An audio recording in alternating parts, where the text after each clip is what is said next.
Hello everyone, आप सब लोगों का फिर से स्वागत है हमारे YouTube channel study with Shankar में। तो स्टूडेंट्स, आज मैं आप लोगों के लिए क्लॉक की दूसरी क्लास लेकर आया हूँ। तो आज मैं पढ़ाने जा रहा हूँ आप लोगों को घड़ी का दर्पण समय तथा जल समय ज्ञात करना। तो किसी भी क्लॉक का हम मिरर टाइम तथा वाटर टाइम कैसे डिटरमाइन करेंगे। तो सबसे पहले मैं आप लोगों को बताता हूँ दर्पण समय, घड़ी का दर्पण समय तथा जल समय। तो दर्पण समय की बात करता हूँ, मिरर टाइम। किसी भी ऑब्जेक्ट का हम मिरर टाइम कैसे निकालते हैं।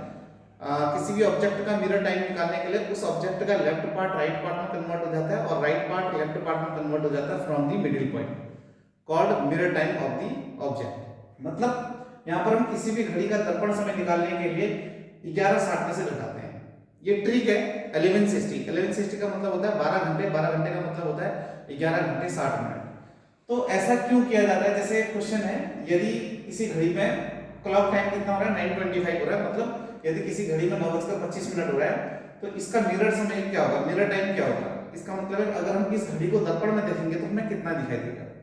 तो मैं क्या करूंगा, 11:60 में से 9:25 को सब्ट्रैक्ट कर दूंगा।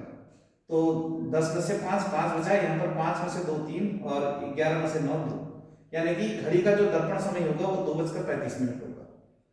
नेक्स्ट क्वेश्चन है, यदि किसी घड़ी में 4:25 हो रहा है, यानी कि क्लॉक टाइम 4:25 हो रहा है, तो मिरर टाइम क्या होगा, दर्पण समय क्या होगा। तो 11:60 में से मैं 4:25 को सब्ट्रैक्ट कर दूंगा तो ये कितना आ जाएगा, 7:35। तो ये आंसर हो जाएगा। अब नेक्स्ट ट्रिक है, ये नोट मैं आप लोगों को बताने जा रहा हूं। यहाँ पर यदि समय 11 से 1 के बीच का होगा तब आप क्या करोगे, 23:60 में से घटाओगे। अदरवाइज इसके बीच के अलावा कोई भी समय अगर दिया जाएगा उसका दर्पण समय निकालने के लिए, तब आप 11:60 में से सब्ट्रैक्ट करोगे। 11 से 1 के बीच के समय को 23:60 में से सब्ट्रैक्ट करोगे। जैसे अगर मैं कहता हूं यदि क्लॉक टाइम कितना है, 11:20 है, मतलब किसी घड़ी में 11:20 हो रहा है, तब इसका मिरर टाइम क्या होगा, यानी कि दर्पण समय क्या होगा। तो 23:60 में से मैं 11:20 सब्ट्रैक्ट कर लूंगा तो ये 40 आ गया और यहाँ पर कितना आ जाएगा, 12, यानी कि 12:40, 12:40, 12:40। अब किसी भी ऑब्जेक्ट का जल समय निकालने के लिए हम क्या करेंगे, जल समय यानी कि वाटर टाइम। तो जल समय निकालने के लिए किसी भी ऑब्जेक्ट का अपर पार्ट लोअर पार्ट में कन्वर्ट हो जाता है और लोअर पार्ट अपर पार्ट में कन्वर्ट हो जाता है फ्रॉम द मिडिल पॉइंट। तो जल समय निकालने के लिए एक ट्रिक आप लोग याद रखिए। जल समय निकालने के लिए हम 18:30 में से घटाते हैं। जैसे यदि किसी घड़ी में क्लॉक टाइम की बात करते हैं तो 5:50 हो रहा है, मतलब यदि किसी घड़ी में 5:50 हो रहा है, तब इसे जल में देखेंगे तो हमें कितना दिखाई देगा, यानी कि वाटर टाइम क्या होगा।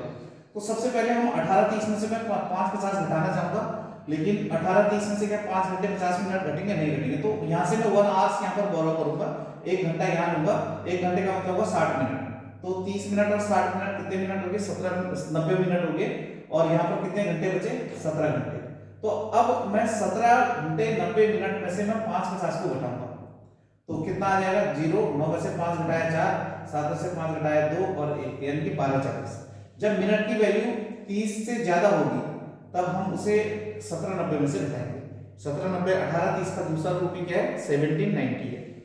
नेक्स्ट क्वेश्चन है, यदि क्लॉक टाइम 11:25 हो रहा है तो वाटर टाइम क्या होगा। मतलब यदि किसी घड़ी में 11:25 हो रहा है तब इस घड़ी में जल समय क्या होगा, अगर हम इसको जल में देखेंगे तो 18:30 में से मैं 11:25 सब्ट्रैक्ट करता हूं तो कितना आएगा, 7:05। नेक्स्ट क्वेश्चन है, अब देखो यहाँ पर क्या है, मिनट की वैल्यू 30 से कम है तो हम डायरेक्ट सब्ट्रैक्ट कर देंगे। यदि किसी घड़ी में करेक्ट 12 बज रहे हैं तो इसे हम जल में देखेंगे तो हमें कितना दिखाई देगा। तो 18:30 में से मैं 12 को सब्ट्रैक्ट कर दूंगा तो 6:30 आंसर आ जाएगा। 30 ये रहा, 18 में से 2 घटा दिया, 8 में से 2 घटा दिया 6, 1 में से 1 तो 0 ही रहेगा। तो स्टूडेंट्स, आज के लिए इतना ही रखते हैं और मिलते हैं नेक्स्ट लेक्चर।